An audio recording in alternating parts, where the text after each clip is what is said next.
ನಮಸ್ಕಾರ ವೀಕ್ಷಕರೇ. ಜಿಯೋಫಿಸಿಸ್ಟ್ ಅಂತ ಈ ವ್ಯಕ್ತಿ ದಿನನಿತ್ಯ ಒಂದಲ್ಲ ಒಂದು ವಿಷಯಗಳನ್ನ ತಿಳಿಸ್ತಾನೆ ಇರ್ತಾರೆ. ಅದರಲ್ಲಿ ಇಂಪಾರ್ಟೆಂಟ್ ಆಗಿ ಇವತ್ತು ಅವ್ರು ತಿಳಿಸ್ತಾ ಇರೋದು ಇಂಡೋನೇಷಿಯಾದಲ್ಲಿ ರೀಸೆಂಟ್ ಆಗಿ ಒಂದು ಭೂಕಂಪ ಆಯಿತು. ಅಂದ್ರೆ ನಿನ್ನೆ 23ನೇ ತಾರೀಕು ಜುಲೈ ಒಂದು ಭೂಕಂಪ ಆಗಿದೆ. Everyone, geophysicist Stefan Burns here. Breaking news, we have just had a magnitude 6.3 earthquake strike Indonesia, a very deep earthquake at 144.6 kilometers in depth. That's about 100 miles. It's a little bit less than 100 miles. And this is at 2050 Universal Time today, the 23rd of July. We have the new moon coming up in less than 24 hours. It's about... ಇಲ್ಲಿ ಅವ್ರು ಹೇಳ್ತಾ ಇರೋದು ಇಂಡೋನೇಷಿಯಾದಲ್ಲಿ new Moon ಅಂದ್ರೆ ಅಮಾವಾಸ್ಯೆ ಇವತ್ತು ಪೂರ್ತಿಯಾಗಿ ಚಂದ್ರ ಕಾಣಿಸೋದಿಲ್ಲ, ಇನ್ನ ಹೊಸ ಚಂದ್ರ ಕಾಣಿಸೋದಕ್ಕೆ ಶುರು ಆಗ್ತಾನೆ. ಅದಕ್ಕಿಂತ ಮುಂಚೆ ಆಗಿರುವಂತ ಒಂದು ಭೂಕಂಪ ಇದು ಇಂಡೋನೇಷಿಯಾದಲ್ಲಿ ಆಗ್ತಾ ಇದೆ. ಇದರಿಂದ ಏನಂತದ್ದೇನು ಇಂಪ್ಯಾಕ್ಟ್ ಇಲ್ಲ ಬಿಡಿ. ರೀಸೆಂಟ್ ಆಗಿ ಭೂಕಂಪಗಳು ನೋಡ್ತಾನೆ ಇದ್ದೀವಿ, ರಿಂಗ್ ಆಫ್ ಫೈರ್ ನಲ್ಲಿ ಭೂಕಂಪಗಳು ಆಗ್ತಾನೆ ಇದೆ, ಅದು ಕಾಮನ್ ಆಗೋಗ್ಬಿಟ್ಟಿದೆ. ಆದ್ರೆ ಅದಕ್ಕಿಂತ ಮೀರಿದ ಒಂದು ಇವ್ರು ಎಕ್ಸ್ಪ್ಲೇನ್ ಮಾಡ್ತಾ ಹೋಗ್ತಾರೆ ವಿಡಿಯೋಗಳಲ್ಲಿ. ಆ ಕೆಲವೊಂದು ಪಾಯಿಂಟ್ಸ್ ನಾನ್ ನಿಮ್ಗೆ ಎಕ್ಸ್ಪ್ಲೇನ್ ಮಾಡ್ಬೇಕಾಗತ್ತೆ. ಹೌದು, ಇದರಿಂದ ನಮಗೂ ಇಂಪ್ಯಾಕ್ಟ್ ಆಗ್ಬಹುದಲ್ಲ, ಯಾವ ರೀತಿ ಅನ್ನೋದನ್ನ ತಿಳ್ಕೊಳ್ಳೋಣ. Yesterday on the 22nd, Kamchatka, and now this global seismic wave continues 14th, and then we had the 7.3 in Alaska on the 16th, and on the 20th, when this solar wind stream was still very low density, we had the magnitude 7.4 in Kamchatka. Of course, that had a bunch of magnitude 6 aftershocks. So did Alaska. Alaska had a 6.2 aftershock. On the 21st, we had a... ಅವ್ರು ಅದನ್ನೇ ಹೇಳ್ತಾ ಇರೋದು. Recent ಆಗಿ ಒಂದು 4-5 ದಿನದಲ್ಲಿ 7.2 ಇಲ್ಲ 6.5 above 6 magnitude ಅಲ್ಲಿ earthquake ಗಳು ಆಗ್ತಾ ಇದೆ. ಇದೆಲ್ಲ ಮೊದಲು ಕಡಿಮೆ ಮಟ್ಟಕ್ಕಿತ್ತು, ಈಗ ಜಾಸ್ತಿ ಆಗೋಗಿದೆ. ರೀಸೆಂಟ್ ಆಗಿ ಅಲಾಸ್ಕಾದಲ್ಲಾಯ್ತು, ರಷ್ಯಾದಲ್ಲಾಯ್ತು, ಈಗ ಇಂಡೋನೇಷಿಯಾದಲ್ಲಾಗಿದೆ. ಅದು ಮ್ಯಾಗ್ನಿಟ್ಯೂಡ್ಗಳು ಜಾಸ್ತಿ ಆಗ್ತಾ ಇರೋದು ಮಾತ್ರ ಇವ್ರು ತೋರಿಸ್ತಾ ಹೋಗ್ತಾ ಇದ್ದಾರೆ. ಕಡಿಮೆ ಆಗ್ತಾ ಇರೋದು ಎಷ್ಟೆಷ್ಟೋ ಇದಾವೆ ಭೂಕಂಪಗಳು. ದಿನನಿತ್ಯ ಭೂಕಂಪಗಳು ಆಗ್ತಾನೆ ಇದೆ. ಸಾವಿರಾರು ಭೂಕಂಪಗಳು ನಮಗ್ ಗೊತ್ತಿಲ್ಲದೇನೋ ನಡೀತಾ ಇದೆ. ಅದ್ರ ಮಧ್ಯೆ ನಾವು ಬದುಕ್ತಾ ಇದೀವಿ ಅಂತಾನೆ ತಿಳಿಸ್ತಾರೆ. ಅದರಲ್ಲಿ ಇವರು ತೋರಿಸೋದು ಇಂಡಿಯಾ ಪೋರ್ಷನ್ ಅಲ್ಲೂ ಕೂಡ ಈ ಭೂಕಂಪಗಳು ಆಗ್ತಾ ಇದೆ. ನಮ್ಗೆ ಅದ್ರ ಅನುಭವಕ್ಕೆ ಬರ್ತಾ ಇಲ್ಲ, ಯಾಕೆಂದ್ರೆ ಕಡಿಮೆ ಮಟ್ಟದಲ್ಲಿ ಅರೌಂಡ್ 3.5 ಅದರಲ್ಲೂ ಹಿಮಾಲಯ ರೀಜನ್ ಅಲ್ಲಿ ಭೂಕಂಪಗಳಾಗ್ತಾ ಇದೆ. ಇನ್ನು ಯಾವ ಪೋರ್ಷನ್ ಅಲ್ಲಿ ಭೂಕಂಪಗಳಾಗ್ತಾ ಇದೆ ಅಂತ ತಿಳಿಸ್ತಾ ಹೋಗ್ತಾರೆ. ಇದಕ್ಕೆ ಮೇಜರ್ ಕಾರಣನೂ ಅವ್ರು ತೋರಿಸ್ತಾರೆ ನೋಡಿ. ಇಲ್ಲಿ ಬಂದು ಸೂರ್ಯನಿಂದ ಹೀಟ್ ವೇವ್ ಅನ್ನೋದು ಬರ್ತಾನೆ ಇದೆ. ಹೀಟ್ ವೇವ್ ಬಂದಾಗೆ ಭೂಮಿನಲ್ಲಿ ಮೇಜರ್ ಬದಲಾವಣೆ ಆಗ್ತಾ ಇದೆ. ಏನೇನಾಗ್ತಾ ಇದೆ ಅನ್ನೋದಾದ್ರೆ ವ್ಯಾಕ್ಯೂಮ್ ಅನ್ನೋದು ಸೂರ್ಯನಿಂದ ಕ್ರಿಯೇಟ್ ಆಗ್ತಾ ಇದೆ. ಇದರಿಂದ ಭೂಮಿ ಎಕ್ಸ್ಪ್ಯಾಂಡ್ ಆಗೋ ಚಾನ್ಸಸ್ ಇರುತ್ತೆ. ಸೂರ್ಯನಿಂದ ಬರ್ತಾ ಇರುವಂತ ಬಿಸಿ ಗಾಳಿ, ಸೌರ ಜ್ವಾಲೆಗಳು, ಇದರಿಂದ ಚೈನಾ ಆಗ್ಬೋದು, ನ್ಯೂ ಮೆಕ್ಸಿಕೋ, ಇನ್ನ ಬೇರೆ ಬೇರೆ ಕಡೆ ಹೀಟ್ ವೇವ್ ಅನ್ನೋದನ್ನ ನೋಡ್ತಾ ಇದೀವಿ. ಅತಿಯಾದ ಹೀಟ್ ನ ಅವ್ರು ಅನುಭವಿಸ್ತಾ ಇದ್ದಾರೆ. ನಾನು ರೀಸೆಂಟ್ ವಿಡಿಯೋಗಳಲ್ಲೂ ತಿಳಿಸಿದ್ದೀನಿ. ನಾರ್ಮಲ್ ಆಗಿ ಅವ್ರು ಹಿಸ್ಟ್ರಿನಲ್ಲೇ ನೋಡಿಲ್ಲ ಅಂತ ಟೆಂಪರೇಚರ್ ಇವತ್ತು ಚೈನಾ, ಮೆಕ್ಸಿಕೋ ಎಲ್ಲ ಕಡೆ ನೋಡ್ತಾ ಇದ್ದಾರೆ. ಇದಕ್ಕೆ ಇನ್ನ ನೆಕ್ಸ್ಟ್ ವರ್ಷನ್ ಏನಾಗುತ್ತೆ, ಭೂಮಿ ಎಕ್ಸ್ಪ್ಯಾಂಡ್ ಆಗ್ತಾ ಹೋಗುತ್ತೆ. ಸೂರ್ಯನಲ್ಲಿ ಆಗ್ತಾ ಇರೋ ಈ ಬದಲಾವಣೆಗಳಿಂದ, ಆ ಸೂರ್ಯನಿಂದ ಬರ್ತಾ ಇರೋ ಸೌರ ಜ್ವಾಲೆಗಳಿಂದ ಭೂಮಿ ಎಕ್ಸ್ಪ್ಯಾಂಡ್ ಆಗುತ್ತೆ. ಒಂದೇ ಸಲ ಪೂರ್ತಿಯಾಗಿ ಬೆಲೂನ್ ಊದ್ಕೊಳ್ಳೋದಿಲ್ಲ. ನಾವೇ ನಾರ್ಮಲ್ ಆಗಿ ಒಂದು ಮೆಟಲ್ ನ ಹೀಟ್ ಮಾಡಿದ್ರೆ ಏನಾಗುತ್ತೆ, ಅದ್ರ ಸೈಜ್ ಸ್ವಲ್ಪ ಇನ್ಕ್ರೀಸ್ ಆಗುತ್ತೆ. ಯಾವುದೇ ಮೆಟಲ್ ನ ಇಲ್ಲ ಯಾವುದೇ ವಸ್ತುನ ಹೀಟ್ ಮಾಡಿದ್ರೆ ಅದು ಎಕ್ಸ್ಪ್ಯಾಂಡ್ ಆಗುತ್ತೆ. ಅದೇ ರೀತಿ ಈಗ ಭೂಮಿ ಸೂರ್ಯನ ಹೀಟ್ ಇಂದ ಸ್ವಲ್ಪ ಮಟ್ಟಿಗೆ ಎಕ್ಸ್ಪ್ಯಾಂಡ್ ಆಗ್ತಾ ಇದೆ. ಎಕ್ಸ್ಪ್ಯಾಂಡ್ ಆದ್ರೆ ಏನಾಗುತ್ತೆ, ಭೂಮಿಯ ಗಾತ್ರ ದೊಡ್ಡದಾಗ್ತಾ ಹೋಗುತ್ತೆ. ದೊಡ್ಡದಾದ್ರೆ ಭೂಮಿ ತಿರುಗೋ ಸ್ಪೀಡ್ ಅಲ್ಲಿ ಸ್ವಲ್ಪ ನಮಗ್ ಗೊತ್ತಿಲ್ಲದೆ ಅನುಭವಕ್ಕೆ ಬರ್ದೇನೆ ವೇರಿಯೇಷನ್ ಆಗುತ್ತೆ.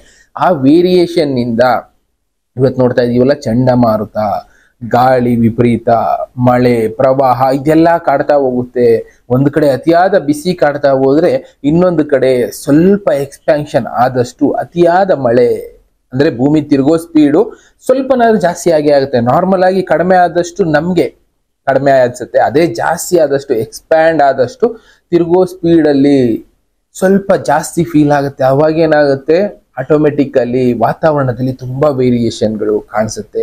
ಅದನ್ನೇ ಇವರು ತಿಳಿಸ್ತಾ ಇರೋದು. ಇವತ್ತು ಸೂರ್ಯನಿಂದ ಮೆಗಾ ಜ್ವಾಲೆಗಳು ಆಚೆ ಬೀಳ್ತಾ ಇದೆ ಅಂತದನ್ನ ಹಿಸ್ಟ್ರಿ ಎಲ್ಲೂ ಕೂಡ ರೆಕಾರ್ಡ್ ಮಾಡೇ ಇಲ್ಲ. ಬಂದಿರ್ಬೋದು, ನಮಗೆ ಗೊತ್ತಿಲ್ಲದೆ ಇರ್ಬೋದು, ಬಟ್ ಆದ್ರೆ ಈಗ ಬರ್ತಾ ಇರುವಂತ ಈ ಮೆಗಾ ಜ್ವಾಲೆಗಳು ಯಾವ ಮಟ್ಟಕ್ಕಿದೆ ಅಂದ್ರೆ ಮುಂದೆ ಬರುತ್ತೋ ಏನೋ, ಇನ್ನ ದೊಡ್ಡ ಮಟ್ಟಕ್ಕೆ ಬರುತ್ತೋ ಏನೋ ಅಂತ ಕಾಯ್ದು ನಿಂತ್ಕೋಬೇಕಾಗಿದೆ. ಅಂತ ಜ್ವಾಲೆಗಳು ಸೂರ್ಯನಿಂದ ಇವತ್ತು ಭೂಮಿಗೆ ತಡ್ತಾ ಇದೆ. ಅದರಿಂದನೇ ಭೂಮಿ ಲೈಟ್ ಆಗಿ ಸ್ವಲ್ಪ ಎಕ್ಸ್ಪ್ಯಾಂಡ್ ಆಗ್ತಾ ಇರೋದ್ರಿಂದ ಅಲ್ಲಲ್ಲೇ ಕ್ರ್ಯಾಕ್ಗಳು ಸಮುದ್ರದಲ್ಲಿ ಕ್ರಿಯೇಟ್ ಆಗ್ತಾ ಇದೆ. ಆ ಕ್ರ್ಯಾಕ್ಗಳು ಲಾವಾದಿಂದ ಲಾವಾ ಆಚೆ ಬರೋದಕ್ಕೆ ಟ್ರೈ ಮಾಡುತ್ತೆ, ಆದ್ರೆ ಸಮುದ್ರದ ನೀರಿಂದ ಆ ಕ್ರ್ಯಾಕ್ಗಳು ಹಾಗೆ ಮುಚ್ಕೊಳ್ತಾ ಇದೆ. ಭೂಮಿ ಎಕ್ಸ್ಪ್ಯಾನ್ಷನ್ ಇಂದ ಟೆಕ್ಟಾನಿಕ್ ಪ್ಲೇಟ್ಸ್ ಮೂವ್ಮೆಂಟ್ ಕೂಡ ಫಾಸ್ಟ್ ಆಗಿ ಆಗ್ತಾ ಇದೆ. ಅದಕ್ಕೋಸ್ಕರನೇ ಇವತ್ತು ಅರ್ಥಕ್ವೇಕ್ಗಳನ್ನ ನೋಡ್ತಾ ಇದೀವಿ ಎಲ್ಲಾ ಭಾಗದಲ್ಲಿ. ನಾರ್ಮಲ್ ಆಗಿ ಒಂದು ಬಾಲನ್ನ ಎಕ್ಸ್ಪ್ಯಾಂಡ್ ಮಾಡಿದ್ರೆ ಏನಾಗುತ್ತೆ, ಅದೇ ಈಗ ಆಗ್ತಾ ಇರೋದು ಅಂತ ಒಂದು ವಿಷಯನ ಇವರು ಡೀಪ್ ಆಗಿ ತಿಳಿಸಿದ್ರು. ಇದ್ರು ಇರ್ಬೋದು. ಸೈನ್ಸ್ ಪ್ರಕಾರ ನಾವು ನೋಡೋದಾದ್ರೆ ಯಾವುದೇ ಮೆಟೀರಿಯಲ್ ಹೀಟ್ ಆದಾಗ ಎಕ್ಸ್ಪ್ಯಾಂಡ್ ಆಗುತ್ತೆ, ಅದ್ರ ಸೈಜ್ ದಪ್ಪ ಆಗುತ್ತೆ. ಆ ರೀತಿ ಹೋದಾಗ ಔಟರ್ ಲೇಯರ್ ಏನಿರುತ್ತೆ, ಔಟರ್ ಲೇಯರ್ ಕ್ರ್ಯಾಕ್ಗಳು ಬಿಡ್ತಾ ಹೋಗುತ್ತೆ. ಅಂತ ಕ್ರ್ಯಾಕ್ ಇವತ್ತು ಭೂಮಿ ಬಿಡ್ತಾ ಇದೆ ಅಂತಾನೆ ನಾವು ಅರ್ಥ ಮಾಡ್ಕೋಬೇಕಾಗಿರೋದು. ಅಂತ ವಿಷಯಗಳನ್ನೆಲ್ಲ ಸ್ಟಡಿ ಮಾಡಿ ತಿಳಿಸ್ತಾ ಇದ್ದಾರೆ ಅವ್ರು. ಜಿಯಾಲಜಿಸ್ಟ್ ಅಂತ ಇನ್ನೇನು ವಿಷಯಗಳನ್ನ ತಿಳಿಸೋದಿಲ್ಲ, ಜಸ್ಟ್ ಸೂರ್ಯನಲ್ಲಿ ಆಗೋ ಬದಲಾವಣೆ, ಅದರಿಂದ ಇಂಪ್ಯಾಕ್ಟ್ ಆಗೋದು ಅರ್ತ್ಗೆ ಏನೇನಾಗುತ್ತೆ ಅಂತ ತಿಳಿಸ್ತಾ ಹೋಗ್ತಾರೆ. ಅದನ್ನೇ ಇಲ್ಲೂ ತಿಳಿಸ್ತಾ ಇರೋದು. ಅರ್ತ್ ಸ್ವಲ್ಪ ಎಕ್ಸ್ಪ್ಯಾಂಡ್ ಆಗ್ತಾ ಇದೆ, ಇದರಿಂದ ಕ್ರ್ಯಾಕ್ಗಳು ಕಾಣಿಸ್ಕೊಳ್ತಾ ಇದೆ. ಅದ್ರ ಜೊತೆಗೆ ಪ್ರವಾಹಗಳು, ವಿಪರೀತ ಮಳೆ, ವಿಪರೀತ ಗಾಳಿ, ಇದೆಲ್ಲ ಜಾಸ್ತಿ ಆಗ್ತಾ ಹೋಗುತ್ತೆ. ಭೂಮಿ ಏನಿದೆ ಅದು ತಿರುಗೋ ಸ್ಪೀಡು ಸ್ವಲ್ಪ ಜಾಸ್ತಿ ಆಗುತ್ತೆ. ಅದು ನಮಗೆ ಅನುಭವಕ್ಕೆ ಬರಲ್ಲ ಅಷ್ಟೇ. ಅದ್ರ ಈಕ್ವಲೆಂಟ್ ಆಗಿ ನಮಗೇನು ಅನುಭವ ಆಗುತ್ತೆ, ನಾನು ಮೊದಲೇ ಹೇಳಿದಾಗೆ ಗಾಳಿ, ಪ್ರವಾಹ, ಚಂಡಮಾರುತಗಳು ಇದೆಲ್ಲ ಜಾಸ್ತಿ ಆಗ್ತಾ ಹೋಗುತ್ತೆ. ಇನ್ನ ಅಮೆರಿಕಾ ಆ ಕಡೆ ಎಲ್ಲ ನಾರ್ಮಲ್ ಆಗಿ ಟಾರ್ನೆಡೋಗಳು ನೋಡ್ತಾ ಇದ್ರು, ಇನ್ನ ವಿಪರೀತ ಆಗ್ತಾ ಹೋಗುತ್ತೆ ಸ್ವಲ್ಪ ಮುಂದಿನ ದಿನಗಳಲ್ಲಿ. ಈಗ ಭೂಮಿಗೆ ತಡ್ತಾ ಇರುವಂತ ಈ ಬಿಸಿ ಜ್ವಾಲೆಗಳು ಇದು ಎಲ್ಲ ಕಾರಣ ಆಗುತ್ತೆ ಅಂತಾನೆ ಇವರು ವಿಷಯಗಳನ್ನ ತಿಳಿಸ್ತಾ ಇದ್ದಾರೆ. ಇದರಿಂದ ನಾವೇನ್ ಎಚ್ಚೆತ್ಕೊಳ್ಳೋದಕ್ಕೆ ಏನು ಮಾಡೋದಕ್ಕಾಗೋದಿಲ್ಲ. ಇದು ಪ್ರಕೃತಿನಲ್ಲಿ ಆಗ್ತಾ ಇರೋ ಬದಲಾವಣೆ, ಇದನ್ನ ತಡೆಯೋದಕ್ಕೂ ಆಗೋದಿಲ್ಲ. ಭೂಮಿ ಎಕ್ಸ್ಪ್ಯಾನ್ಷನ್ ಆಗೋದನ್ನ ತಡೆಯೋದಕ್ಕಾಗತ್ತಾ? ಆಗದೇ ಇಲ್ಲ. ಭೂಮಿ ಬಿರಿಯೋದನ್ನ ತಡೆಯೋದಕ್ಕಾಗತ್ತಾ? ಆಗದೇ ಇಲ್ಲ. ಆದ್ರೆ ಏನ್ ಮಾಡ್ಬೋದು, ಅದನ್ನೇ ನಾವ್ ಯೋಚನೆ ಮಾಡ್ಬೇಕಾಗಿರೋದು. ಭೂಮಿ ಎಲ್ಲೆಲ್ಲಿ ಬಾಯ್ ಬಿಡುತ್ತೆ ಅಂತ ಒಂದು ಗ್ರಾಫ್ ನ ಹಾಕೊಟ್ಟಿರ್ತಾರೆ. ನಾರ್ಮಲ್ ಆಗಿ ಟಿಕ್ಟಾನಿಕ್ ಪ್ಲೇಟ್ಸ್ಗಳು ಎಲ್ಲೆಲ್ಲಿ ಜಾಯಿನ್ ಆಗಿತ್ತು, ಯಾವ ಭೂಭಾಗ ಸಪರೇಟ್ ಆಗಿ ಒಂದಾಗಿದೆ. ಎಕ್ಸಾಂಪಲ್ ಇವರು ಒಂದು ಪಾರ್ಟ್ ತೋರಿಸಿದ್ರು, ಹಿಮಾಲಯ ಪೋರ್ಷನ್ ಏನಿದೆ ಆ ಸುತ್ತಮುತ್ತ ಭೂಕಂಪಗಳು ಜಾಸ್ತಿ ಆಗುತ್ತೆ. Indonesia, ring of fire, America, Alaska, Russia ಈ ಕಡೆ ಎಲ್ಲ ಭೂಕಂಪಗಳು ಜಾಸ್ತಿ ಆಗುತ್ತೆ. ಆ ತೀರ ಪ್ರದೇಶ ಆಗ್ಬೋದು, ಇನ್ನ ಹಿಮಾಲಯ, ಹಿಮಾಚಲ್ ಪ್ರದೇಶ, ಈ ಕಡೆ ಕಾಶ್ಮೀರ, ಈ ಕಡೆ ಇರೋರಾಗ್ಬೋದು. ಇನ್ನ ಬೇರೆ ಬೇರೆ ಭಾಗಗಳನ್ನ ತೋರಿಸಿದ್ರು. ಈ ಭಾಗಗಳಲ್ಲಿ ಭೂಕಂಪ ಅನ್ನೋದು ಇನ್ನೂ ಸ್ವಲ್ಪ ಜಾಸ್ತಿ ಆಗ್ಬೋದು.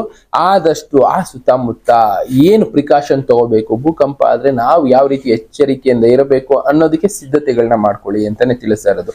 ಭೂಕಂಪನೂ ಆಗ್ಬೋದು, ಪ್ರವಾಹಗಳು ಬರ್ಬೋದು, ಅತಿಯಾದ ಮಳೆ ಬರ್ಬೋದು, ಎಲ್ಲಂದ್ರಲ್ಲಿ ಮೇಘಸ್ಫೋಟಗಳೆಲ್ಲ ಆಗ್ತಾ ಇರೋದ್ರಿಂದ ಇದೆಲ್ಲ ಇನ್ನ ಜಾಸ್ತಿ ಆಗ್ತಾ ಹೋಗ್ಬೋದು ಮುಂದಿನ ದಿನಗಳಲ್ಲಿ. ಪ್ಲಸ್ ಅಮಾವಾಸ್ಯೆ, ಹುಣ್ಣಿಮೆ ಬರುವಾಗ ಸ್ವಲ್ಪ ಜಾಸ್ತಿನೇ ಆಗುತ್ತೆ. ಅದರಲ್ಲೂ ಎಕ್ಲಿಪ್ಸ್ ಒಂದು ಈಗ ಬರುತ್ತೆ ಹತ್ತತ್ರ, ಇನ್ನೊಂದು ವಾರದಲ್ಲಿ ಒಂದು ಗ್ರಹಣ ಇದೆ. ಆ ಗ್ರಹಣದ ಟೈಮಲ್ಲಿ ಇದನ್ನ ಜಾಸ್ತಿ ಆಗಬಹುದು ಅಂತ ಒಂದು ಎಚ್ಚರಿಕೆಯನ್ನ ತಿಳಿಸ್ತಾ ಇದ್ದಾರೆ. ಈಗ ಆಲ್ರೆಡಿ ಭೂಮಿ ಎಕ್ಸ್ಪ್ಯಾಂಡ್ ಆಗೋದಕ್ಕೆ ಶುರುವಾಗಿದೆ. ಇದರ ಅನುಭವ ಮುಂದೆ ಎಕ್ಸ್ಪೀರಿಯನ್ಸ್ ಮಾಡಬೇಕಾಗುತ್ತೆ.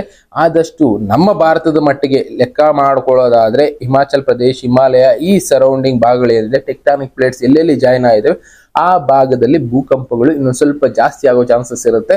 ಇದಕ್ಕೆ ಪ್ರಿಕಾಷನ್ ತಗೊಳ್ಳೋರು ಯಾರಾದ್ರೂ ಆ ಕಡೆ ಇರೋರು ತಗೋಬಹುದು.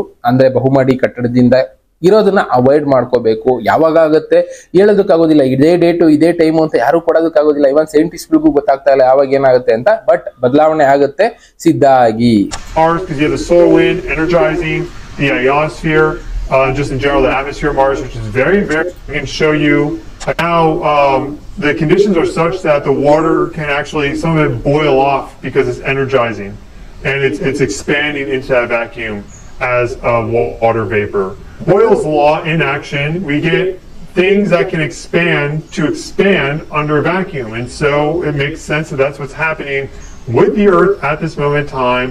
ನಾನು ಹೇಳಿದ್ನಲ್ಲ ಅದನ್ನೇ ತಿಳಿಸಿದ್ರು. ಭೂಮಿ ಒಳಗಡೆ ಆಗ್ತಾ ಇರೋ ಬದಲಾವಣೆಯಿಂದ ಇವತ್ತು ಎಕ್ಸ್ಪ್ಯಾಂಡ್ ಅನ್ನೋದು ಭೂಮಿನಲ್ಲಿ ಆಗ್ತಾ ಇದೆ. ಇದರಿಂದ ಏನೇನ್ ಬೇಕಾದ್ರೂ ಆಗ್ಬೋದು. ಅದಕ್ಕೋಸ್ಕರ ಎಲ್ಲೋ ಸ್ಟೋನ್ ವಾಲ್ಕೆನೋ ನಿಯರ್ ಬೈ ಇದ್ದಂಥದ್ದು ಕೆಲವಷ್ಟು ಈಗ ಸೈಂಟಿಸ್ಟ್ಗಳು ಸ್ಟಡಿ ಮಾಡೋದಕ್ಕೆ ಶುರು ಮಾಡಿದ್ದಾರೆ. ಆ ಸರೌಂಡಿಂಗ್ ಅಲ್ಲಿ ಅಂದ್ರೆ ತೀರ ಪ್ರದೇಶಗಳಲ್ಲಿ ಸುನಾಮಿಗಳು ಬರಬಹುದು. ಭೂಮಿ ಒಳಗಡೆ, ಸಮುದ್ರದೊಳಗಡೆ ವಾಲ್ಕೆನೋಗಳು ಎರಪ್ಟ್ ಆಗೋದಕ್ಕೂ ಶುರು ಆಗಬಹುದು. ಕಾರಣ ಭೂಮಿ ಎಕ್ಸ್ಪ್ಯಾನ್ಷನ್ ಆದಾಗ ಕ್ರ್ಯಾಕ್ಗಳು ಕ್ರಿಯೇಟ್ ಆಗುತ್ತೆ ಅಂತದನ್ನ ಇವತ್ತು ಇವರು ತಿಳಿಸ್ಕೊಡ್ತಾ ಇದ್ದಾರೆ. ನೋಡ್ಬೇಕು ಅದು ಯಾವ ಮಟ್ಟಕ್ಕೆ ಹೋಗುತ್ತೆ ಅನ್ನೋದನ್ನ. ಒಟ್ಟಿನಲ್ಲಿ ನಮ್ಮ ಹುಷಾರಲ್ಲಿ ನಾವಿರೋಣ. ಇನ್ನ ಈ ತರದ ಎಷ್ಟೆಷ್ಟು ವಿಷಯಗಳು ನಡೀತಾ ಇದೆ ಪ್ರಕೃತಿನಲ್ಲಿ, ಅಂತ ವಿಷಯಗಳನ್ನ ತಿಳಿಸ್ಕೊಡ್ತಾ ಹೋಗ್ತೀನಿ. ಥ್ಯಾಂಕ್ ಯು, ಮತ್ತೆ ಸಿಗ್ತೀನಿ. ಗುಡ್.